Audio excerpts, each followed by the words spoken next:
Thank you father, worship you Lord. आप सभी को प्रभु यीशु मसीह के नाम में पास्टर अनिल राज का प्यार भरा सलाम, स्वागत। इस वीडियो को देखने के लिए आप सभी को मैं वेलकम कर रहा हूं। जल्दी से जुड़ते जाएं। अगर आप ऑनलाइन हैं, और जैसे मैंने बताया था कि मैं आज रात को 9 बजे आप सभी से जुड़ने जा रहा हूं। आप सभी जो अभी वॉच कर रहे हैं, आपका स्वागत है भैया। अभिषेक और पेरिस और राकेश और आप सभी का मैं स्वागत करता हूं। पिंटू, जुड़ते जाएं प्लीज़। सभी को स्वागत है यीशु मसीह के नाम में जी। Monish, praise the Lord. Pintu, praise the Lord. जय मसीह की ब्रदर। उमेश, आपका स्वागत है। गजानन, आपका स्वागत है। नीता सोलोमन, आप तैयार रहिए वचन को डालने के लिए। मेरी अगर वॉइस क्लियर है तो प्लीज़ नीचे टाइप करें कि voice is clear. Visual clear है तो प्लीज़ टाइप करें कि visual is clear. Neeta, praise the Lord. मेरी आवाज़ ठीक से आ रही है? स्टीफन टेपो साहब, आपका भी स्वागत है। जय मसीह बोल रहे हैं वो, आपका भी मैं प्रभु यीशु मसीह में धन्यवाद देता हूँ। तकरीबन 10 लोग अभी ऑनलाइन आ चुके हैं। उसके लिए मैं परमेश्वर का धन्यवाद देता हूँ। अद्भुत टॉपिक है ये, दान दशमांश किसको देना है, कहाँ देना है। मैं उसके ऊपर आ रहा हूँ। छोटा वीडियो होगा, बड़ा लंबा वीडियो नहीं होगा ये। और ये राकेश जायसवाल, आपका स्वागत है ब्रदर। जय मसीह बोल रहे हैं आप। रमील, आपका भी स्वागत है ब्रदर। मैं फिर पूछ रहा हूँ, मेरी आवाज़ क्लियर है? मेरी वॉइस क्लियर है तो प्लीज़ नीचे टाइप करें अगर आवाज़ ठीक आ रही है। जी, मैं वेट कर रहा हूँ, कोई मुझे बताए कि मेरी आवाज़ ठीक है तो नीचे टाइप करें। मोनिश कह रहे हैं कि आवाज़ ठीक है। आई मीन आप यस डाले हैं, शायद मैं समझूँ। आपका भी स्वागत है। Okay brother, thank you brother Stephen. या yes, voice is clear both. Okay, visual and voice is clear. Okay, both are clear, wonderful. चलिए, लो वॉइस, राकेश बोल रहे हैं लो वॉइस है, तो मुझे लगता है कि आपको आपका जो वो है उसको बढ़ाना होगा। नीता भी कह रही है कि वॉइस क्लियर है। इससे ज़्यादा और तो शायद नहीं हो पाएगा। अगर आपका वॉल्यूम वहाँ से कम है तो बढ़ा लीजिए। प्रीत, आपका भी, प्रीति मोहिते, आपका भी स्वागत है। Thank you so much. Neelam, आपका भी स्वागत है। झरना बाई, आपका भी स्वागत है। सॉरी प्रोनाउंसिएशन के लिए माफ़ करिए। क्लियर, ओके, क्लियर आ रहा है। थैंक यू भैया। स्टीफन साहब बोल रहे हैं क्लियर आ रहा है ना। मैं शुरू करता हूँ अभी। आप सभी का स्वागत मैं करता रहूँगा। थैंक यू सो मच, आप लोग जो मेरे साथ में जुड़ रहे हैं। मैं कम से कम 3 से 4 पार्ट जो है ऑलरेडी बना चुका हूँ टाइथ एंड ऑफरिंग के बारे में, दशमांश के बारे में, जो काफ़ी लोगों ने देख ली है यूट्यूब पे। कम से कम मैं समझता हूँ कि 6-7 हज़ार के आसपास लोगों ने देख ली है, और बहुत सारे कॉल्स, फीडबैक्स मुझे आए हैं। उसके लिए मैं परमेश्वर का धन्यवाद देता हूँ कि लोग समझ रहे हैं मलाकी 3:10 किसके लिए है, किस पर्पस के लिए है, ये सभी चीज़ें। लेकिन अभी जो दान और दशमांश है वो कहाँ देना चाहिए, मैं उसके ऊपर आ रहा हूँ। आपका जो टाइथ एंड ऑफरिंग है वो कहाँ देना चाहिए, मैं अभी वो रख रहा हूँ। क्यों, मैं आपको बताता हूँ। क्योंकि जब मैंने ये वीडियो बनाया टाइथ एंड ऑफरिंग के बारे में, तो लोगों ने मुझे कॉल करके पूछा, क्योंकि मेरे टाइथ एंड ऑफरिंग के वीडियो में मैंने कभी नहीं कहा कि नहीं देना। मैं उसके खिलाफ नहीं। अगर आप वीडियोस को देखोगे तो पता चलेगा। मैंने ये भी कहा कि मेरी 200 कलीसियाएँ हैं पूरे भारत के अंदर, अलग अलग जगहों पर। मैं बहुत सारे चर्चेस के लिए मेंटर हूँ, राजस्थान से, गुजरात से, पंजाब से, इवन अब्रॉड से भी मैं मैं बहुत सारी कलीसियाओं को मेंटरिंग करता हूँ। और टू टैग ओके मैं बहुत सारे लोगों को मेंटरिंग करता हूँ अलग अलग जगहों पर। मैं अगर दिख रहा हूँ, आवाज़ ठीक है, क्योंकि बीच में मुझे लगता है थोड़ा सा वीडियो बंद हुआ था। अगर सब कुछ ठीक चल रहा है तो सोलोमन प्लीज़ नीचे टाइप करें कि यस एवरीथिंग इज़ ओके, क्योंकि बीच में चला गया था। चलिए, तो ये सारी चीज़ें जब मेरे पास में पहुंची, लोगों ने मुझसे कहा, सवाल उठाया कि पास्टर डैनियल, टाइथ फिर कहाँ देना है, टाइथ किसको देना है, दान दशमांश किसको देना है। साथ ही साथ जब ये बातें हो रही थी तो मुझे मैं बहुत ट्रैवल करता हूँ, जैसे मैंने कहा मेरी बहुत सारी वीडियोस में, तो मैंने वहाँ पर कहा था कि जब मैं कोई सिटीज़ में जाता हूँ या फिर मीटिंग्स के लिए जाता हूँ, तो वहाँ के जो लोकल पास्टर्स हैं वो भी मुझे पूछते हैं, बहुत सारी इंसिडेंट्स को बताते हैं और कहते हैं कि पास्टर डैनियल, यहाँ पे वो सेवक आया था, उसने ऐसा किया, वो सेवक आया था, उसने वैसा किया। Thank you Vishal. Yes, everything is okay. Thank you Vishal. साथ ही साथ जब मैं ये बातों को सुनता हूँ कि अभी मैंने पोस्ट भी डाला था 2 दिन पहले, और या शायद कल मैंने डाला था कि ताई क्षमा करें, दान के या पैसे को लेकर लोग स्वाइप मशीन लेकर घूम रहे हैं, जो गेस्ट स्पीकर आते हैं वो। तो ये सभी चीज़ें जब मैं सुनता हूँ तो फिर मैंने सोचा कि क्यों ना जो लोग मुझे कॉल करके पूछ रहे हैं उनके लिए मैं एक वन शॉट में वीडियो बना दूं, या फेसबुक हो या यूट्यूब हो, ताकि लोगों को सही समझ इसके प्रति आ जाए। तो मैं वापस कहना चाहता हूँ कि ये इतना लंबा वीडियो नहीं होगा, थोड़ा शॉर्ट वीडियो होगा। मैं सिर्फ मुद्दे पे बात करूँगा। तो ये वजह है कि मैं इस वक्त में आप सभी के पास में अचानक से आज लाइव आया हूँ। हालांकि मेरा जो अगला टॉपिक है वो है ट्रिनिटी, ट्रियोन गॉड, त्रिएक परमेश्वर, उसके ऊपर मैं बात करने जाऊँगा। वो बहुत जल्दी से मैं टाइम और डेट डिक्लेयर कर दूंगा, ठीक है ना। ना इस वक्त में जो यूट्यूब पे मेरे सब्सक्राइबर्स हैं, मैं उन सभी का स्वागत करता हूं। मुझे लगता है कि 21,500 या 22,000 के आसपास में जो सब्सक्राइबर्स हैं वो पहुंच रहे हैं। और साथ ही साथ जो फेसबुक पे मेरे मित्र हैं दोनों आईडी से, डैनियल राज और ए डैनियल, दोनों के जो मेरे मित्र हैं, प्रेयर पार्टनर्स हैं या फेसबुक मित्र हैं, उनका भी मैं स्वागत करता हूं इस अद्भुत टीचिंग को सुनने के लिए। मेरी एक छोटी सी रिक्वेस्ट है कि इसको बीच में छोड़कर नहीं जाना, आखिर तक सुनना, पूरा सुनना। और ये जब अपलोड हो जाएगा तब आप वापस इसको सुन सकते हैं, और ठीक से आपको समझना बहुत ज़रूरी है ना। एक वचन जो मैं इन दिनों में सबसे पहले बोलता हूं, और वह है 2 तिमोथी 2 अध्याय वचन 15, जहां पर कहता है कि परमेश्वर के वचन को ठीक रीति से इस्तेमाल करना आना बहुत ज़रूरी है। Rightly dividing the word of God, ठीक से उसको डिवाइड करना आना बहुत ज़रूरी है। तो मैं जब बाइबल पढ़ता हूँ तो मैं फ्रेम में रख के पढ़ता हूँ, किसको लिखा है, क्यों लिखा है, ये कब तक के लिए है, और ये क्या है, कहानी है या फिर एग्जाम्पल है या फिर किसी को ताना मारा है, ये क्या है, उस फ्रेम में रखकर मैं परमेश्वर के वचन को पढ़ता हूँ। और तब जाकर बातें जो है वो क्लियर हो जाती है। ये यीशु ने यहूदियों को बोला है या अन्य जातियों को बोला है, ये सारी चीज़ों को रखकर मैं rightly dividing the word of God, जिसको मैं कहता हूँ वचन को, उसको मैं रखना चाहूँगा पहले, और आपको भी समझाना चाहूँगा ना। एक चीज़ जो मैं पहले, अभी मेरा टीचिंग स्टार्ट हो गया, मतलब मेरी बातें स्टार्ट हो गई है।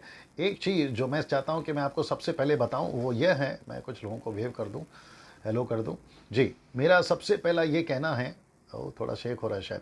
मेरा सबसे पहला ये कहना है कि हम इंडियंस, भारतीय लोग, चाहे हम कोई भी कौम के हो, हम लोग के अंदर एक चीज़ बहुत मात्रा में पाई जाती है। मैं रिपीट करता हूँ कि हम भारतीय लोगों में, हम जो इंडियंस लोग हैं उसमें एक चीज़ जो है ना बहुत मात्रा में पाई जाती है, या बहुत ज़्यादा तादाद में पाई जाती है, और वह है भावुक होना। भावुक यानी इमोशनल होना। ये जो शब्द है इमोशनल, भावुक होना, ये जो चीज़ें हैं ना, ये हम भारतीयों में बहुत है। हम फिर ये नहीं देखते हैं कि वो आदमी सही है या गलत है, क्योंकि हमारी भावना उससे जुड़ गई है, हम उसके साथ भावुक हो गए। इमोशनली अटैचमेंट भी जिसको बोल सकते हैं इंग्लिश में, हम वो चीज़ को भी ज़्यादा देखते हैं। फिर हम ये नहीं देखते हैं कि वो बंदा सही है, गलत है, वो वचन में है या नहीं है, चाहे सेकुलर हो या स्पिरिचुअल हो। ये सभी चीज़ों को जब हम देखते हैं तो वहाँ पे अटैचमेंट, इमोशनली अटैचमेंट जो होता है, उसको ध्यान में रखते हुए जो है हम कोई भी चीज़ को या तो एग्री करते हैं या तो डिसएग्री करते हैं, एक्सेप्ट करते हैं या रिजेक्ट करते हैं। और ये सारा जो खेल है ना, वह है आपका एक्सक्यूज मी, वह है आपका इमोशनल अटैचमेंट, भावुक होना ना। इसके बारे में आइए देखते हैं परमेश्वर का वचन क्या कहता है। यिर्मयाह की किताब उसका 17वां अध्याय और वचन 9, the book of Jeremiah chapter 17 and verse 9। आइए देखते हैं यहाँ पर क्या लिखा है। लिखा है, मन तो सब वस्तुओं से अधिक धोखा देने वाला होता है, उसमें असह्य रोग लगा है, उसका भेद कौन समझ सकता है। तो मन धोखा देने वाला है, मन धोखा देने वाला है ना। मैं वापस पूछूंगा क्योंकि मुझे नहीं पता है कि शायद ये जो आपका वाईफाई है ये थोड़ा सा तकलीफ दे रहा है, आ रहा जा रहा है। अगर मैं अभी भी दिखाई दे रहा हूँ, वॉइस क्लियर है, विजुअल क्लियर है, तो वापस से प्लीज़ टाइप कर दें, क्योंकि मुझे वापस से रिज्यूम करना पड़ रहा है मेरे फेसबुक आईडी को, तो मैं इसलिए पूछ रहा हूँ। थैंक यू सो मच ना। मैं वापस आता हूँ। अभी आपने वचन सुना यिर्मयाह उसका 17, थैंक यू, यिर्मयाह की किताब उसका 17 का 9 में लिखा है कि मन सबसे बड़ा धोखेबाज है। जो हार्ट है हमारा वो डिसीवर है, मतलब धोखा देता है, आपको धोखा देता है। तो इसका मतलब है कि जब आपका मन इमोशनली हो जाता है किसी भी संस्था के प्रति, किसी भी पास्टर के प्रति, किसी भी मिनिस्ट्री के प्रति, आप वहां भावुक हो जाते हैं। फिर उसके चक्कर में आप क्या करते हैं, वो सही है गलत है ये देखना बंद कर देते हैं और आप ब्लाइंडली उसको फॉलो करना शुरू करते हैं। तो मैं सबसे पहले दान दशमांश किसको देना चाहिए या कहाँ देना चाहिए, उस विषय पे आने से पहले मैं ये सबसे पहला चाह रहा था कि मैं आपको बताऊं। या Rakesh ji, thank you so much, everything is okay बोल रहे हैं। मैं चाह रहा था कि ये वचन मैं आपको बताऊं। जितने पंजाब के प्रीचर, टीचर, बाइबल प्रीचर जितने भी हैं, चर्चेस के पास जितने भी हैं, मैं उनको कहना चाह रहा हूं, आप मुंबई से हैं, गुजरात से हैं, पूना से हैं, नागपुर से हैं, आप बाहरी देश से हैं, यानी कि आप इटली से हैं, आप ग्रीस से हैं, आप ऑस्ट्रेलिया से हैं, आप मॉरिशस से हैं, नेपाल से हैं, पाकिस्तान से हैं, या फिर आप कोई भी स्टेट से हैं जो हिंदी भाषा समझ सकते हैं, मैं उन सभी को कहना चाहता हूं कि कभी भी भावुक होकर किसी के पीछे नहीं चलना, इमोशनली होकर किसी के पीछे नहीं चलना। मैं वापस कहना चाहता हूं, मैं शब्द को बहुत स्ट्रांगली बोलना चाहूंगा कि आप किसी के पीछे इमोशनली होकर अटैचमेंट नहीं दिखाना, ये आपके लिए धोखा है, ये आपके लिए धोखा है। वचन कह रहा है, मैं नहीं। आपका जो मन है ना, वो सबसे बड़ा धोखेबाज है ना। मैं चाहता हूं कि एक छोटा सा एग्जांपल दूं। उदाहरण के तौर पे मेरी शादी को 25 साल हो गए मेरी पत्नी के साथ में, जो कि आप लोग देख चुके हैं, मैं फोटोज भी डाल चुका हूं मेरी फैमिली के साथ में। शरीफ चंद जी, आपका भी स्वागत है भैया, thank you so much. Sachin, आपका भी स्वागत है। और वो कह रहे हैं कि एब्सोल्युटली राइट ना। ऐसा सोचिए कि मैंने भावुक होकर अगर मेरी पत्नी से 25 साल पहले शादी किया होता, इमोशनली होकर अगर मैंने मेरे लाइफ पार्टनर को एक्सेप्ट किया होता, तो आपको पता है क्या होता? मेरा जब तक अटैचमेंट है, मेरा जब तक भावना है, मेरी जब तक फीलिंग्स है, मेरी जब तक इमोशनल अटैचमेंट है, मैं तब तक उसके साथ रहूंगा। लेकिन जिस दिन मेरा अटैचमेंट खत्म हो गया, भावना खत्म हो गई, फीलिंग्स खत्म हो गई, मैं मेरी पत्नी को तलाक दे सकता हूं या छोड़ दूंगा। और ये बहुत सारे केसेस में देखने आया है कि भावुक लोग जो है ना, वो बहुत डेंजर होते हैं। इतना प्यार दिखाते हैं शुरू में, लेकिन अचानक से वो आपको बदलते हुए दिखाई देंगे। उनका अटैचमेंट इतना जबरदस्त होता है, फिर उनको ऐसा लगता है कि यार इससे अच्छा दोस्त तो मेरा कोई हो ही नहीं सकता है। वो इसलिए ऐसा होता है क्योंकि वो बहुत इमोशनल आदमी है। छोटी छोटी बात पे नाराज हो जाना, छोटी छोटी बात पे खुश हो जाना, छोटी छोटी बात पे रो लेना, छोटी छोटी बात पे वादा कर देना बिना सोचे समझे, ये ऐसे लोग होते हैं जो बहुत डेंजर हैं। याद रखिए, आपका जो दिल है, आपका जो मन है ना, वो आपके लिए धोखेबाज निकल जाएगा। कब? अगर आप बहुत ही भावुक हैं। यीशु मसीह ने आपको कहा है, सत्य को जानो, सत्य तुम्हें आजाद करेगा। ऐसा नहीं लिखा है कि भावनाओं को जानो, भावना तुम्हें आजाद करेगी। इमोशनल को जानो, इमोशनल तुम्हें आजाद करेगा। नो, ये ऐसा नहीं है। आपको वचन के आधार पर, आपको वचन के आधार पर आपको सत्य को जानना है। आपको समझना बहुत जरूरी है कि वचन को लेके चलना बहुत जरूरी है। और वो भी मैं कहना चाहता हूं, rightly dividing the word of God, परमेश्वर के वचन को ठीक से इस्तेमाल कर कर ही चलना बहुत जरूरी है। अगर आप भावुक होकर, इमोशनली होकर किसी को भी वादा कर दोगे, अभी क्या होता है मैं आपको बताता हूं, क्योंकि मैं एक्सपीरियंस से गुजर चुका हूं। 25 साल से मिनिस्ट्री में हूं, अच्छे से बड़े से छोटे बड़े सभी दासों के साथ मेरा उठना बैठना हो चुका है। बड़ी बड़ी मिनिस्ट्रीज को मैं जानता हूं, क्योंकि उनके बीच में मेरा काम हो चुका है। 5-6 साल से तो मैं कलीसियाओं को बहुत नजदीक से देख चुका हूं। Pentecostal, charismatic, orthodox, brethren, Lutheran, आपका main line, side line, Baptist, जो भी कलीसियाएं हो, मैं सबको नजदीक से देख चुका हूं। रेवरेंड, बिशप, आपके जितने भी पेंटिकॉस्टल पास्टर्स या फिर इंडिपेंडेंट मिनिस्ट्रीज के जितने भी लोग हैं, उनको नजदीक से देख चुका हूं, जान चुका हूं। इन सभी को ध्यान में रखते हुए मुझे ये पता चला है कि अगर कोई प्रीचर कोई सिटी कंट्रीज में जाता है या आपके चर्च में आता है, तो उनकी प्रीचिंग आपको 1 हफ्ता 2 हफ्ता तक इमोशनली बांध के रखती है।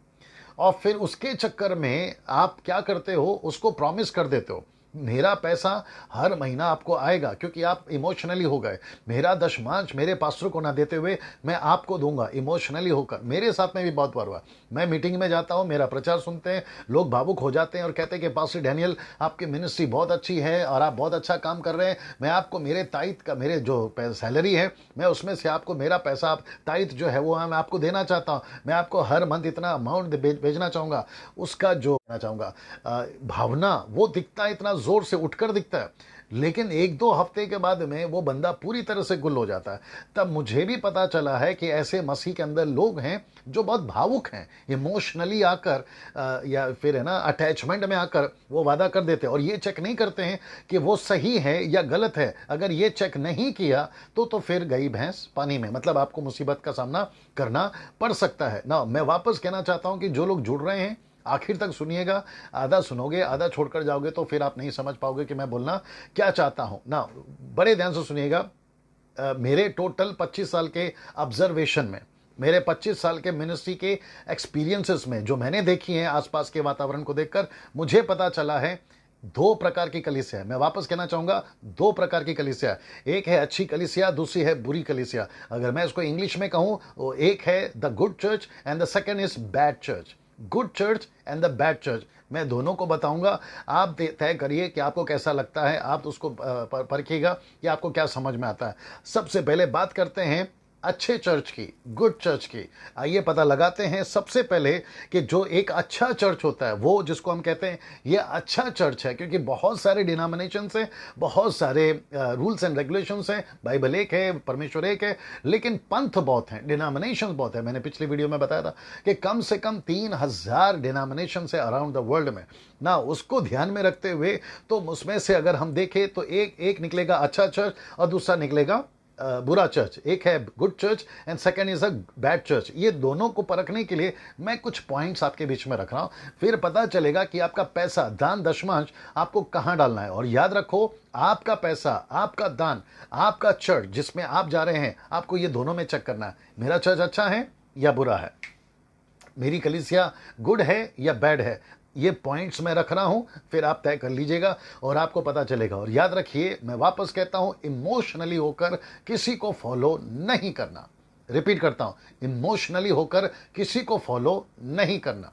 आप इमोशनली होकर किसी पास्टर को, किसी चर्च को, किसी डिनोमिनेशन को इमोशनली अटैचमेंट होकर, ये मेरे दादाओं का कलीसिया है, मेरे परदादाओं का कलीसिया है, मेरी माँ इसी चर्च में जाती थी, मेरे पिताजी इसी चर्च के पास्टर रह चुके हैं या XYZ, इसलिए मैं यहीं पे जाऊंगा इमोशनली होकर। वो चाहे सही हो या गलत हो, ब्रदर डैनियल, मुझे उससे कोई फर्क नहीं पड़ता है, लेकिन मैं यहीं जाऊंगा। इमोशनल अटैचमेंट है, और ये इमोशनल अटैचमेंट आपको ले डूबेगा, आपको अनंत काल के लिए नाश में लेकर जाएगा। मैं वापस कहना चाहता हूं कि इमोशनली होकर परमेश्वर के पीछे नहीं चला जाता है, सत्य को जानकर ही परमेश्वर के पीछे चला जाता है ना। मैं सबसे पहले बात करता हूं द गुड चर्च की, यानी अच्छे चर्च की। कौन से चर्च में आपका दान जाना चाहिए, कौन से चर्च में आपका ऑफरिंग जाना चाहिए, किसको आपने सपोर्ट करना है। तो मैं कुछ पॉइंट्स रख रहा हूं, उसको देख लीजिएगा, आपको क्लियर हो जाएगा ना। सबसे पहले मेरी नजर में जिसको मैं कहूंगा कि वो अच्छा चर्च है, सही चर्च है, और वह है मत्ती 28 का 18 से 20।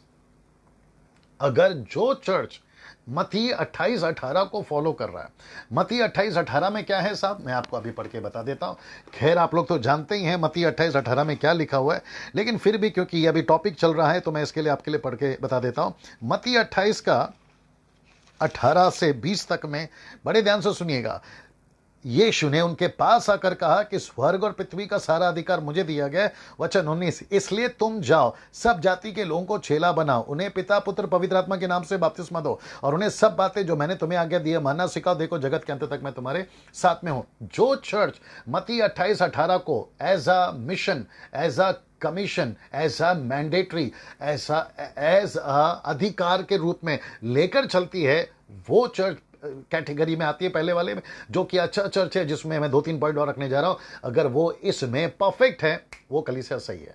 पहली चीज, मत्ती 28-18, अगर वो चेले बना रही है, नेशंस में जा रही है, गांव गांव जा रही है, वहां पर जाकर परमेश्वर के राज्य को जीत रही है, लोगों को जीत रही है, मैं समझता हूं कि वो चर्च के पहली क्वालिटी जिसको मैं अपने सामने रखने जा रहा हूं, 2-3 और रखूंगा।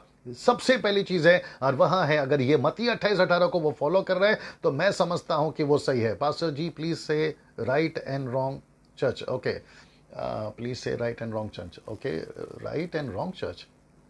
ओके, सही कलीसिया, गलत कलीसिया, अच्छा, wrong church, bad church, wrong church.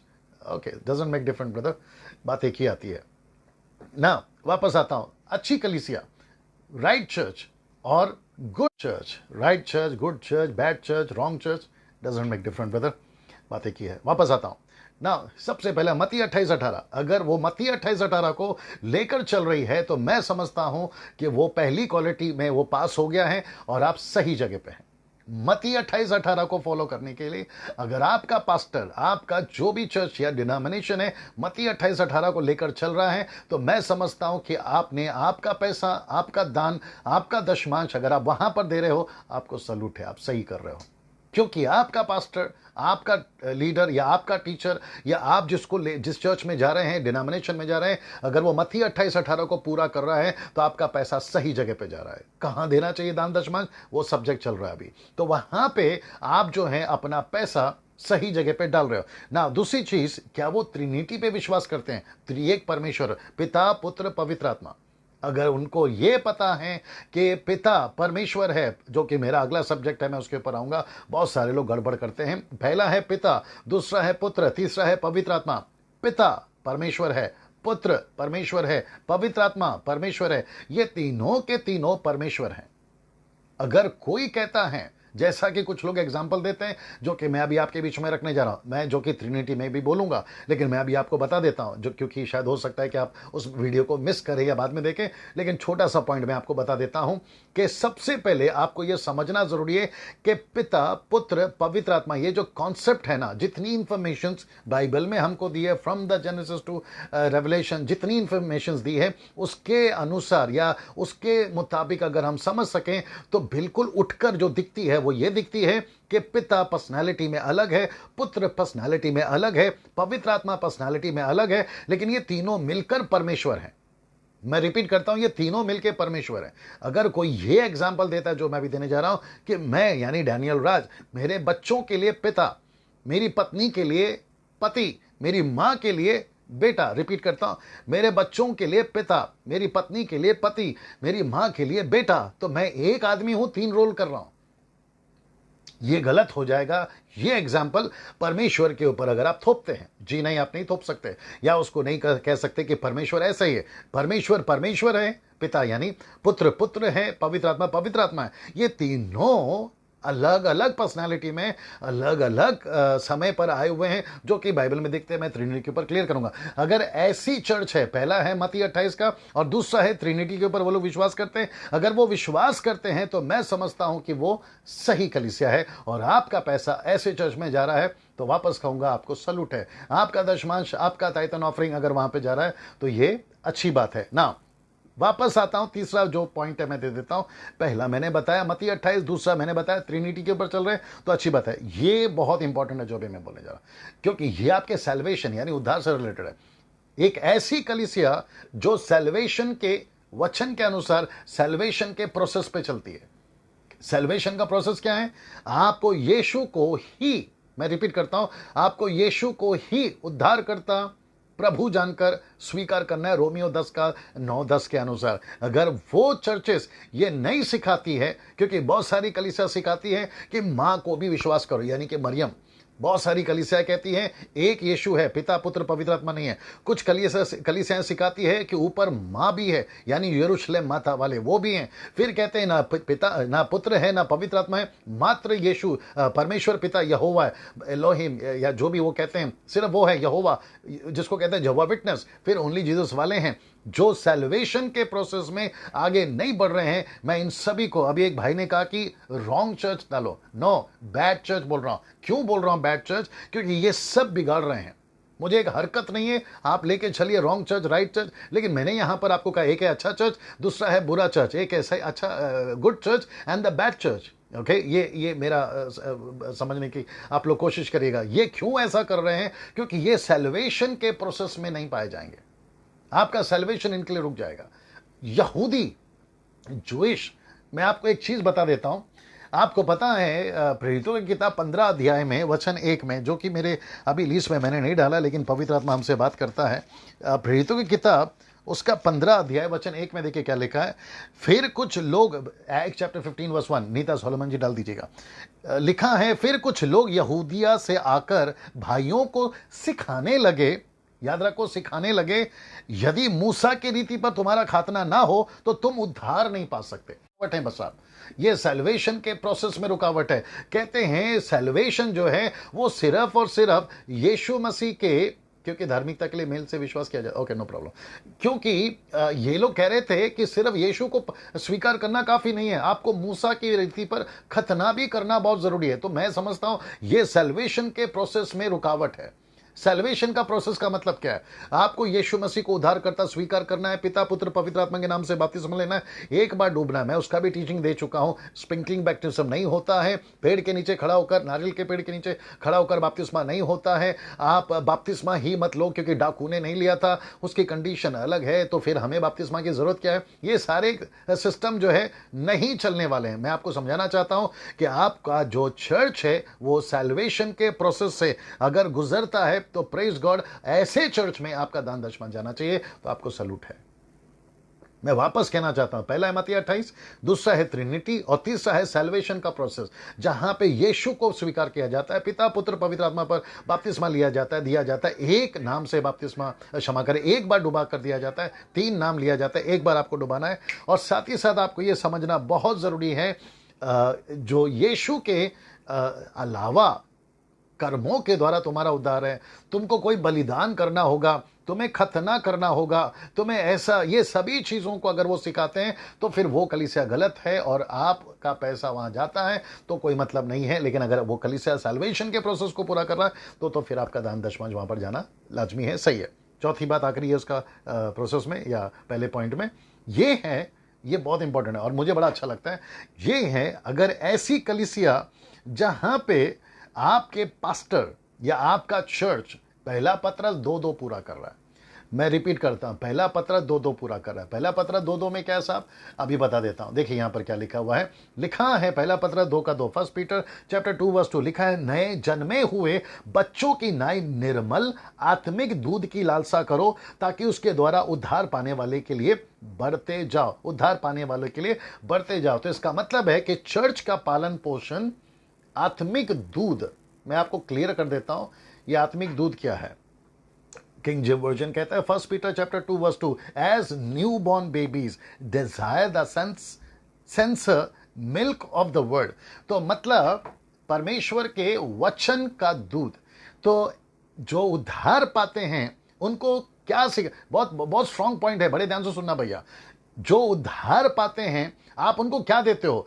पहला पत्र 2:2 देते हो, मतलब वचन का मिल्क देते हो उनको। यह बहुत जरूरी है क्योंकि उनका पालन पोषण वचन में होना बहुत जरूरी है। एक और वचन पढ़वा देता हूं, फिर आगे मुझे जो इसके ऊपर जो इंपॉर्टेंट पॉइंट है मैं आपको वो बता देता हूं। और वह आपको मिलेगा 2 तिमोथी 4 अध्याय और वचन 2। लिखा है कि तू वचन का प्रचार कर, समय और समय तैयार रहे, सब प्रकार की सहनशीलता शिक्षा के साथ उलाना दे, डांट और समझा। हर वक्त में तुझे वचन के साथ में प्रचार करना आना बहुत जरूरी है। मैं स्वागत करता हूं जो अभी जुड़ रहे हैं, कम से कम 36 लोग वॉच कर रहे हैं, मैं उन सभी का स्वागत करता हूं। मैं रिक्वेस्ट करता हूं कि आखिर तक बने रहें, बड़े ध्यान से सुनिएगा, क्योंकि ये जो बातें हैं ये अमूमन सुनने को नहीं मिलती हैं। मैं वापस कहता हूं, कौन सा चर्च सही है? पहला है मत्ती 28, दूसरा है ट्रिनिटी, तीसरा है आपका सैल्वेशन के प्रोसेस को पूरा करते हैं, चौथा जो कि इस क्रम में आखिरी पॉइंट है, और वहां है वचन की शिक्षा हो रही है। ये बहुत स्ट्रॉन्ग पॉइंट है, मैं रखने जा रहा हूं। क्या वचन की शिक्षा हो रही है या फिर आपके चर्च का, जो आप चर्च में जाते हैं वहां इंटरटेनमेंट ज्यादा होता है? मेरा इंटरटेनमेंट से मतलब है कि मनोरंजन बहुत होता है। देखिए बहुत सारी कलीसियां हैं जो वचन नहीं सिखाती हैं, वो वचन के ऊपर उनका फोकस नहीं होता है। डेली बेसिस पे प्रतिदिन जो है वचन नहीं सिखाते हैं वो लोग। वो क्या करते हैं मैं आपको बताता हूं। वो क्या करते हैं, picnic activities, youth activities, worship activities, music activities, फिर आपका सिंगिंग एक्टिविटीज, कंपटीशन, ये सब कुछ चलता है। क्रिकेट मैच, फुटबॉल मैच, मैं उसके खिलाफ नहीं हूं। लेकिन अगर आप वचन नहीं सिखा रहे हैं, चर्च को वचन में तैयार नहीं कर रहे हैं, तो फिर ये एक्टिविटीज करके फायदा क्या भैया? आपको समझना बहुत जरूरी है। और कुछ चर्च इतना वियर्ड लगता है, अजीब लगता है, जो 2-2 घंटे, मैं वापस कहूंगा, अब यहां पे कुछ लोगों को तकलीफ हो सकती है, 2-2 घंटे सिर्फ नाचते रहते हैं चर्च में। रविवार के दिन ऐसे कितने पेंटिकोस्टल चर्चेस हैं या कैरिस्मेटिक ग्रुप्स हैं या इंडिपेंडेंट चर्चेस हैं, उनमें से कुछ तो मेरे दोस्त भी हैं, 2-2 घंटा, चाहे मुंबई हो, पूना हो, नागपुर हो, कोला, पंजाब, राजस्थान, गुजरात, ये सभी को जब देखने में आता है तो ये 2-2 घंटा आप देखोगे सिर्फ नाचते रहते हैं। वर्शिप के नाम पे परमेश्वर से प्यार है, परमेश्वर से प्यार है, मैं इसके ऊपर बहुत सारा वीडियो बना चुका हूं। परमेश्वर से प्यार है, वही परमेश्वर पूछ रहा है कि बेटा अगर मुझसे इतना प्यार है, 2-2 घंटा तुम मेरे लिए कर रहे हो, तो फिर पड़ोसी के जाकर वचन क्यों नहीं सुनाते?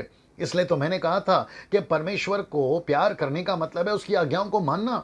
अगर आप उसकी आज्ञाओं को नहीं मान रहे हो और एक तरफ कह रहे हो कि मैं प्रभु से प्यार करता हूं, तो फिर ये धोखा हो गया, झूठ हो गया। इसलिए मैंने लिखा है कि good church and the bad church. Bad church मैं इसलिए बोल रहा हूं क्योंकि लोगों को लगता है सुनने के लिए अच्छा नहीं लगेगा, लेकिन मैं बैड इसलिए बोल रहा हूं क्योंकि वो परमेश्वर की नजर में भी गलत है, मेरी नजर में भी गलत है, वो बुरा चीज है, वो गलत चीज है। मैंने इसलिए कहा बैड चर्च ना। बड़े ध्यान से सुनिएगा, अगर ऐसी चर्च है जो 24/7 एंटरटेनमेंट या फिर मनोरंजन के पीछे है, नाचती रहती है। अभी बीच में एक मूर्ख टाइप का आदमी था, मुझे नहीं पता, मैं मूर्ख इसलिए कह रहा हूं क्योंकि मेरा इंटेंशन मूर्ख कहना नहीं है। मूर्ख का मतलब है वचन का सही ज्ञान नहीं होना, उस कॉन्सेप्ट में मैं मूर्ख बोलता हूं। क्यों कह रहा हूं मेरे बड़े ध्यान सुनिए। एक तो वचन को नहीं पढ़ते, दूसरा परमेश्वर के पैशन को नहीं समझते, उसके मिशन को नहीं समझते, लाखों लोग मर रहे वो नहीं समझते। कहते हैं कि हम नाचते इसलिए हैं क्योंकि परमेश्वर हमारे साथ है। ठीक है, आप नाचते इसलिए हैं, परमेश्वर आपके साथ में, लेकिन वही परमेश्वर स्वर्ग में बैठा रो रहा है। वही परमेश्वर स्वर्ग में बैठा रो रहा है। क्यों रो रहा है? क्योंकि लाखों लोग नाश की तरफ जा रहे हैं। Every day people are dying somewhere other. लोग मरते चले जा रहे हैं और आप चर्च में नाच रहे हैं और कहते हैं कि हम तो नाचेंगे। तो नाचो भैया, क्योंकि जिस दिन न्याय आएगा तब आपको पता चल जाएगा। और ये मेरा जो बातें हैं ना, वो आपके सामने फिर से दोहराई जाएंगी, रखी जाएंगी, क्योंकि परमेश्वर की आवाज, मैं परमेश्वर की आवाज हूं, मैं वचन की आवाज हूं। वीडियो के माध्यम से, फेसबुक के माध्यम से, यूट्यूब के माध्यम से मैं परमेश्वर के वचन की आवाज हूं आपके लिए। किसी को लगता है ठीक है, नहीं लगता ठीक है, क्योंकि हम सबको अपना अपना हिसाब एक दिन देना है परमेश्वर को। लेकिन परमेश्वर न्याय के पहले कोई ना कोई नबियों को भेजता है, सेवकों को भेजता है, और परमेश्वर उनको चेतावनी देता रहता है अपने वचन के द्वारा सेवकों को भेज कर। उसमें से मुझे एक समझिएगा, ओके, बड़े ध्यान से सुनिएगा। अगर आप ऐसे चर्च में जाते हैं जहां सिर्फ एंटरटेनमेंट होता है, पहला पत्र 2 पूरा नहीं हो रहा है, पहला दूसरा तिमोथी 4:2 नहीं हो रहा है, वचन की शिक्षा नहीं हो रही है, तो ऐसे कलीसिया में अगर आपका पैसा जा रहा है तो आपका पैसा आपके काम नहीं आएगा और ना ही परमेश्वर के काम आएगा, और वो पैसा बेकार हो रहा है। वो पैसा बेकार हो रहा है। वो पैसा बेकार हो रहा है। आपका दान, आपका दशमांश, ये 4 कैटेगरी में चेक करिए। क्या वो मत्ती 28:18 में पूरा चल रहा है?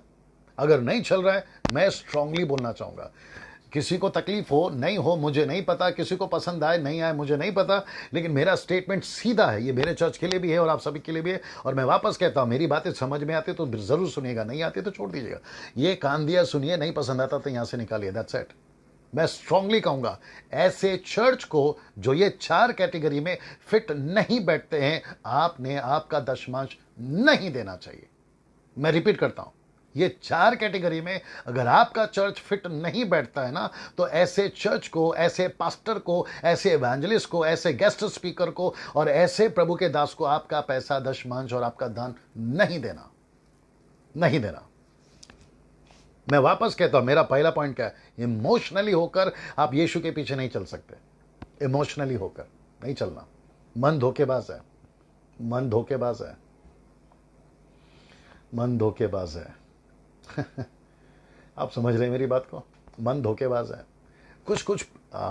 कुछ पास्टरों को, क्षमा करें, विश्वासियों को, खास करके शहर के जितने भी प्रभु के दास दासियां हैं, उनको विदेशी पास्टर लोग बड़े अच्छे लगते हैं। विदेशी पास्टर लोग बड़े अच्छे लगते हैं, जो गॉड चैनल पे आते हैं, मिरेकल नेट पे आते हैं, आपके शुभ संदेश चैनल पर आते हैं, बड़ी बड़ी जो चैनल चलते हैं ना, उस पर आते हैं। तो कुछ शहरी विश्वासी भाई बहनों को, और 90% मैं महिलाओं का नाम लूंगा क्योंकि ज़्यादातर घर पे रहती हैं, और ये जब किसी को देखती है और वो भावुक हो जाती है, इमोशनली हो जाती हैं, और वो अपने पति या पिता या भाई को कहती हैं या अपने लोगों को कहती हैं कि हम इतना पैसा जो है वो प्रभु के दास को भेजेंगे। अब वो प्रभु का दास विदेश में पहले से है, उसके पास में हर प्रकार की सुविधा है, गाड़ी है, बंगला है, बैंक बैलेंस है, उसके पास में हर प्रकार की सुविधा है। अगर आप भारत का पैसा उठाकर पश्चिम देश में भेजते रहोगे क्योंकि आप इमोशनली अटैचमेंट हो गए, उनका वचन आपको अच्छा लगा, उनका गाना आपको अच्छा लगा, और आप अपना दशमांश आपके पास्टर को, जो ये 4 कैटेगरी में फिट बैठता है, उसको ना देते हुए आप उनको दे रहे हो, तो आप क्या मसीह जीवन जी रहे हो सर?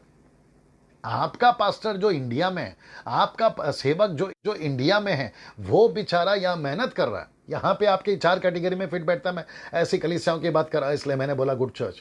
अगर वो उसमें फिट बैठता है तो मैं उनसे कहना चाहता हूँ, ऐसे लोगों से, कि भैया आप अपना पैसा वहां क्यों भेज रहे हो? और ऐसे भी लोग हैं अपने भारत से, मैं नाम नहीं लूंगा नहीं तो कुछ लोगों को तकलीफ हो जाएगी। आगे आप लोग समझदार है, क्योंकि मुंबई में कहावत है कि समझदार को इशारा काफी है। मैं कहना चाहूंगा कि जो भारत से रहकर पश्चिम देश में सेटल हो गए हैं ग्रीन कार्ड लेकर या वहां का सिटीजनशिप लेकर, जो वहां सेटल हो गए हैं, मैं कहना चाहता हूं कि उनको भी पैसा मत भेजिए। बहुत ध्यान से सुनिएगा, आपको ठीक नहीं लगेगा भी मेरी बातें। मैं वापस कहना चाहता हूं कि उनको पैसा मत भेजिए। पता है क्यों? क्योंकि वे एक तो मिशन से हट गए हैं, मत्ती 28 से 18 से हट गए। परमेश्वर ने आपको जो मिशन का काम दिया है ना, वो नेशन टू नेशन घूमने के लिए नहीं दिया है, नेशन टू नेशन डिसाइपल बनाने के लिए, चर्च प्लांटिंग के लिए आपको वो दिया है। हम आपका जो टीवी पे आता है ना प्रचार, हम उसको सुनने के लिए नहीं बैठे हैं। मैं वापस कहना चाहता हूं, जितने भी भारतीय लोग हैं जो मुझे सुनते हैं, जो मेरी बात को समझने की कोशिश करें, मेरा इंटेंशन समझिए, मैं किसी का मजाक नहीं उड़ाता, लेकिन मैं किसी को प्रभु का मजाक उड़ाने भी नहीं दूंगा। आप है मेरे साथ में, इस बात को समझने की कोशिश करिए। आप अपना पैसा पश्चिम देश में क्यों भेज रहे हो, जो यहां से निकलकर वहां पे जाके सेटल हो गया, और वो भी लग्जरी कार में घूम रहा है, लग्जरी लाइफस्टाइल में जी रहा है, बंगलों में रहता है, विलास में रहता है। उनके बच्चे बड़े बड़े जो है अमेरिका, लंदन और आपका ऑस्ट्रेलिया, ये सभी स्कूलों में पढ़ते हैं, जहां की फीस लाखों में, हजारों डॉलर में। आपका पैसा वो मांगते हैं, वहां डालते हैं, आपका पैसा लेते हैं, वहां डालते हैं। किसको घूमना है भाई प्राइवेट जेट में, किसको घूमना है पर्सनल प्लेन में? क्या करना चाहते हो आप प्राइवेट प्लेन में और प्राइवेट जेट में घूमकर? यहां सेवा नहीं हो रही है, यहां आत्माएं नहीं बचाई जा रही है। गांव का गांव खाली पड़ा है साहब, चर्च नहीं है। बियर बार मिल जाएगा गांव में, क्रिकेट का मैदान मिल जाएगा, आपको सब प्रकार की चीजें मिल जाएगी, लेकिन कलीसिया नहीं मिलेगी। कितने गांव अभी भी ऐसे हैं। और आप पैसे वाले, आप जो भारत के पैसे वाले लोग हैं, आपके पास में पैसा आता है, आप उठाकर उनको दे रहे हो। क्यों? आपका इमोशनल अटैचमेंट जुड़ा हुआ है। मेरा फेवरेट प्रीचर है, मेरा फेवरेट पास्टर है, मेरा फेवरेट चर्च है, मैं तो वहां पर भेजूंगा। और याद रखो, आज आप उनको भेज रहे हो, और जो वो सुन रहे हैं, जिनको अभी शायद मेरी वीडियो से तकलीफ भी हो रही होगी, अगर वो सुन रहे हैं, तो मैं आपको कहना चाहता हूं, सर ये लोग इमोशनली अटैच है, इसलिए आपको दे रहे हैं। कल को आपसे भी बेहतर कोई मिल गया ना, तो वहां देना शुरू करेंगे, ये वहां पे देना शुरू करेंगे। तब आप क्या करोगे सर? तब आपको मेरी बातें याद आएंगी। बहुत ध्यान से सुनना, मैं क्या बोलने की कोशिश कर रहा हूं। अगर ये 4 कैटेगरी में अपने इंडिया में ऐसे चर्च, ऐसे पास्टर अगर सेवा कर रहे हैं, आपका दान दशमांश उनको ही दीजिए, किसी और को मत दीजिए, उन्हीं को दीजिए जो ये 4 कैटेगरी में फिट बैठे। पहला है मत्ती 28-18, मैं वापस बोल रहा हूं। दूसरा है आपका ट्रिनिटी। तीसरा है आपका सैल्वेशन प्रोसेस में ठीक से चल रहे हैं। चौथा है आपके वचन के, जो उनका बेस है ना, वचन है, वचन सिखा रहे हैं। मंडे, संडे, ट्यूसडे, वेडनेसडे, आपका एवरी डे वो वचन के प्रोसेस में, वचन जो कहता है वो सिखा रहे हैं। ऐसे चर्च को मैं सैल्यूट करता हूं, और ऐसे चर्च को मैं कहना चाहूंगा कि आप लोग सपोर्ट करिए। कितने चर्च हैं सर गांव के अंदर, जहां पे बेचारे ये चारों कैटेगरी में फिट बैठते हैं, और वो न जाने कितने दुख के साथ में, बच्चों के पास में स्कूल का फीस नहीं है, उनके पास में 4 वक्त का ठीक का खाना नहीं है। क्यों? क्योंकि वो पौलुस की तरह, मैं प्रचार कर चुका हूं, पौलुस की तरह दुख उठाकर सेवा कर रहे हैं। आपका पैसा लाखों रुपए में, हजारों रुपए में, जो आप बड़े बड़े सेवकों को बेचते, उनको भेजिए ना, जो आप ही के शहर को बचा रहे हैं। आप विदेशों में पैसा क्यों भेज रहे हैं? ये जो वीडियो है, इसको खूब शेयर करिए भैया, इसको वहां तक पहुंचाइए जो अपना पैसा दूसरों को देते हैं। साथ ही साथ में एक और पॉइंट इसमें डालना चाहूंगा, और मैं इसको बहुत स्ट्रांगली बोलूंगा, बड़े ध्यान से सुनिएगा। मेरा नंबर, किसी को तकलीफ है, नीचे कमेंट में उल्टी मत करिए, यूट्यूब के ऊपर उल्टी मत करिए, मुझे ऐसा लगता है, मुझे वैसा लगता है, आप कौन होते हैं जज करने वाले, ये सब उल्टी वहां पे मत करिए। मेरा नंबर देता हूं, अगर आपको इतनी तकलीफ है, इतना कंसर्न है परमेश्वर के राज्य को लेकर, तो मेरा नंबर, मुझे डायरेक्ट कॉल करिए। मेरा नंबर बता देता हूं, जो कि मैं हर वीडियो में आजकल बताना शुरू किया हूं, 9982335777, ये मेरा नंबर है। और मैं नीता जी से रिक्वेस्ट करूंगा कि वो नीचे डाल दें, 9982335777। अगर आपको लगता है कि पास्टर डैनियल, हमने आपसे बात करना चाहिए, डायरेक्ट बात करिए। आपको पता है दिक्कत क्या, दूसरा इसके ऊपर भी वीडियो बनाना पड़ेगा सर।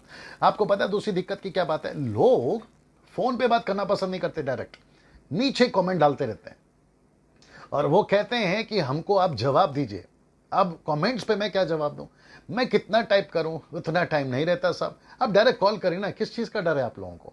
अगर आप अपने जगह पे सही हैं, आपके पास में वचन है, तो डायरेक्ट बात करिए ना, क्या तकलीफ है? बड़े ध्यान से सुना जो मैं भी पॉइंट बोलने जा रहा हूं। मुझे पता चला है, हालांकि मैं काफी टाइम से देख भी चुका अपनी आंखों से, कानों से, बहुत बार ऐसा हुआ है कि जो गेस्ट चर्च के या कहीं और शहर से वो जब आते हैं, जैसे कि भारत में बहुत सारे लोग मीटिंग रखते हैं, कन्वेंशन रखते हैं, मीटिंग रखते हैं, या अलग अलग जगहों पर प्रचार करने के लिए गेस्ट स्पीकर को बुलाते हैं। मैं भी जाता हूं, मुझे भी गेस्ट स्पीकर बोलकर बुलाते हैं। और जितने अभी मेरी मीटिंग्स हो चुकी है पीछे, और अभी जो होने वाली है, मेरे जितने भी 200-300 वीडियोस हैं, मेरे जितने भी फेसबुक पे प्रचार हैं, उसमें से अगर एक भी जगह पे अगर आपको मिल गया कि डैनियल राज ने अपना अकाउंट नंबर दिया है, नीचे कमेंट्स में डाला है या फिर ऊपर एडिंग में डाला है, मैं आपको प्रॉमिस करता हूं, वादा करता हूं कि मैं यूट्यूब पे, फेसबुक पे आना बंद कर दूंगा अगर मैंने कभी किसी से पैसा मांगा हो। नो, बिल्कुल नहीं, मैंने कभी किसी से पैसा नहीं मांगा। आप समझ रहे मेरी बात को? मुझे पता चला है कि जो ये जो गेस्ट स्पीकर बनकर आते हैं, इनका फ्लाइट टिकट, होटल टिकट, क्षमा करें, होटल एक्सपेंस, फ्लाइट टिकट, इनका ऑफरिंग, ये सब तय हो जाता है पहले से ऑर्गेनाइजर की तरफ से, और ये सब देते भी हैं उनको। लेकिन उसके बावजूद ये जब पुलपिट पे खड़े होते हैं तो ये आकर कहते हैं कि मैं परमेश्वर का दास हूं, आपका मेरा प्रचार अगर आपको अच्छा लगा तो आप मुझे अभी पैसा दीजिए, आपका सोना निकाल के दीजिए, आपका मंगलसूत्र निकाल के दीजिए। मैं वापस कहता हूं, बहुत सारी महिलाएं इमोशनली होकर, आंसुओं में आकर उनको अपना मंगलसूत्र तक उतार कर दे देती हैं। Can you believe that? कान का ब्रेसलेट, अंगूठियां, ये निकाल कर दे देती हैं। और वापस कहना चाहता हूं, यिर्मयाह 17:9 याद रखना इसको। आप भावुक होकर परमेश्वर को पैसा कभी नहीं देना, किसी सेवक को नहीं देना। आज आपको ये सेवक अच्छा लगा है, कल को वो सेवक अच्छा लगेगा। जितने गेस्ट स्पीकर मुझे सुन रहे, हो सकता है आप तक ये मैसेज पहुंच जाए। मैं आपको भी कहना चाहता हूं, सर आज आपको ये लोग पैसा दे रहे हैं, भावुक होकर, कल आपसे भी अच्छा मिल गया ना, ये वहां पर पैसा देंगे, तब क्या करोगे? पैसे लोगों से जो मांगता है, मेरी नजर में वो गलत आदमी है, वो गलत आदमी है। आपको क्यों चाहिए सर पैसा? एक तो आप चर्च में आए हो, आप उनकी मिनिस्ट्री में आए हो, उनके लीडरशिप में आए हो, आपको उन्होंने बुलाया है, आपका हर चीज दिया है, फ्लाइट दिया है, फ्लाइट टिकट दिया है, होटल एक्सपेंसेस कर दिए उन्होंने, आपका खाना पीना प्लस आपका ऑफरिंग। फिर ऊपर से आप अलग से पुलपिट के ऊपर पैसे क्यों मांगते हो? आप अलग से ये क्यों कहते हैं कि मुझे पैसा दीजिए, मैं सेवक आया हूं आपके शहर में? ऐसे कितने हैं? और मैंने बीच में डाला कि स्वाइप मशीन लेके घूम रहे हैं। बोले अगर अभी आपके पास पैसा नहीं है, कैश अभी नहीं है, आप स्वाइप करा दीजिए, आपके अकाउंट से मेरे अकाउंट में पहुंच जाएगा। क्या चल रहा है सर ये? आपको, जीसस क्राइस्ट, आपको पैसा पहली बात क्यों चाहिए सर? आप गेस्ट है, स्पीकर हैं, आप आए हैं, प्रचार करिए, जितना मिलता है लीजिए, जाइए ना। आप वहां पर खड़े होकर पैसे क्यों मांग रहे हो? और ऊपर से कितने मेरे दोस्त हैं, मेरे कितने ऑर्गेनाइजर फ्रेंड्स हैं, वो कहते हैं कि डैनियल भाई, हमने जब मीटिंग करी थी हम कर्जे में नहीं थे, जैसे ही हमने मीटिंग करी हम कर्जे में आ गए। किसी ने लोन लेकर आपका मीटिंग रखा है, किसी ने जमीन बेचकर आपकी मीटिंग में रखी है। और मैं ऐसे ऑर्गेनाइजर को भी कहना चाहता हूं कि सर आप लोग मीटिंग लोन लेकर, कर्जा लेकर करते क्यों हो? आपको क्यों चाहिए ऐसे लोग जो आपके पैसे के पीछे हैं? और जो गेस्ट स्पीकर पैसे के पीछे आता है, वो तो पहली बात तो प्रभु का दास ही नहीं है, वो तो पैसे का दास है। आप मेरे साथ में समझने की कोशिश करिए। अब मैं दूसरे पॉइंट पे आ रहा हूं क्योंकि मुझे इसको ज्यादा लंबा नहीं खींचना है। जो लोग मेरे साथ जुड़ रहे हैं आखिर तक बने रहिए ना। दूसरा पॉइंट है जो कि मैंने कहा, वो चर्च जिसको मैंने कहा बुरा चर्च, बैड चर्च। बहुत ध्यान से सुनना, ये शब्द मैं इसलिए बोल रहा हूं, एक है गुड चर्च, दूसरा है बैड चर्च। एक है अच्छा चर्च, दूसरा है बुरा चर्च। शॉकिंग स्टेटमेंट देने जा रहा हूं और आपके वचन से दूंगा। और शायद ही आपने कभी उसके ऊपर ध्यान दिया होगा कि परमेश्वर का वचन क्या कहता है। Now listen this. आपको पता है, मैं इसको जो पॉइंट है पहले क्लियर कर देता हूं, जो स्टेटमेंट है बहुत देने जा रहा हूं। दूसरा चर्च ऐसा है, चर्च तो है लेकिन यीशु बाहर है। वापस बोलना पड़ेगा, चर्च तो है लेकिन यीशु बाहर है। बड़े ध्यान से सुनना। पहला चर्च, 4 पॉइंट्स बता दिए। अगर ये 4 पॉइंट्स में आपकी कलीसिया पाई जाती है, आपको सलूट है। दान दशमांश उन्हीं को देना। आपके चर्च का दान, आपके चर्च का पास्टर का दान दशमांश किसी और चर्च को नहीं भेजना। अगर भेजते थे कैंसिल करिए, नेक्स्ट मंथ से नहीं भेजना। लेकिन जो दूसरा पॉइंट है, वो चर्च जिसको मैंने कहा बुरा चर्च है, बैड चर्च, बैड चर्च, ऐसा चर्च जहां यीशु बाहर है, अंदर नहीं है वो। आइए पढ़ते हैं प्रकाशित वाक्य 3:20। अब आप समझ गए होंगे 7 कलीसियाओं को यीशु बात करते करते एक आखिरी कलीसिया जिसका नाम है लोदोकी की कलीसिया, लोदोकी की कलीसिया। ये जो कलीसिया है, आइए देखिए क्या लिखता है। यीशु कहता है, देख मैं द्वार पर खड़ा खटखटाता। तो किसको खटखटा रहे हैं? कौन सा दरवाजा खटखटा रहे हैं? चर्च का दरवाजा खटखटा रहे हैं। चर्च का दरवाजा खटखटाना है। तो यीशु अंदर है कि बाहर है, आप ही बताइए। ये दूसरा चर्च है, ये बैड चर्च है, ये बुरा चर्च है। एक भाई ने कहा चलिए उसके स्टेटमेंट पे भी आ जाते हैं, रॉन्ग चर्च है ये गलत क्यों है साहब? यीशु बाहर क्यों चले गए? तो मैं वापस कहता हूं, दो प्रकार की कलीसिया है। आप कौन से डिनोमिनेशन में आते हैं मुझे कोई फर्क नहीं पड़ता। कैथलिक है, कैरिस्मेटिक है, मेथोडिस्ट है, सीएनआई है, पेंटिकॉस्टल है, ऑर्थोडॉक्स है, मार्थोमा है, नेशनल है, इंटरनेशनल है। आप जहां से आते हैं 3,000 डिनोमिनेशन में से मैं सिर्फ इसको दो कैटेगरी में बांटा हूं, एक है गुड चर्च, दूसरा बैड चर्च। ओके, अगर आप बैड चर्च में हैं और आपकी कैटेगरी वो 4 में नहीं है तो ऑटोमेटिकली आप उस बैड चर्च में आ जाते हैं जहां यीशु चर्च में नहीं, चर्च के बाहर है। तो ये सातों कलीसिया का जो टॉपिक है, प्रकाशित वाक्य पहले दूसरा अध्याय, प्रकाशित वाक्य तीसरा अध्याय, टोटल शुरुआत के 2 चैप्टर यीशु मसीह ने 7 चर्च को लिखा है और ये आखिरी चर्च है। अगर आप उसमें हैं तो यीशु चर्च के बाहर खड़ा होकर बोल रहा है, यदि मेरा शब्द सुनो, मैं जो कह रहा हूं अगर तुम उसको सुनो तो मैं अंदर आऊंगा, नहीं तो मैं चर्च के बाहर रहूंगा। तो ऐसी चर्च में जहां वर्शिप धमाकेदार चल रही है लेकिन यीशु बाहर है, ऐसी मीटिंग, ऐसा चर्च जहां का डेकोरेशन बहुत हाई फाई है लेकिन यीशु बाहर है, जहां का साउंड A1 है लेकिन यीशु बाहर है, हाईटेक साउंड सिस्टम है लेकिन यीशु बाहर है, जहां का पास्टर इंटरनेशनल टीचर है लेकिन यीशु बाहर है, जहां के फर्नीचर्स बहुत तगड़ी है लेकिन यीशु बाहर है, आपका चर्च पूरे वर्ल्ड वाइड फेमस हो गया लेकिन यीशु बाहर है। यहां तक कि मैं कहना चाहूंगा आपके चर्च में लाखों लोग आते हैं लेकिन यीशु बाहर है। ऐसा क्यों? क्योंकि जो प्रोसेस है, जो मैंने अभी 4 पॉइंट्स रखे, हालांकि 10-12 भी कर सकता था मैं उसको, लेकिन वक्त की कमी है।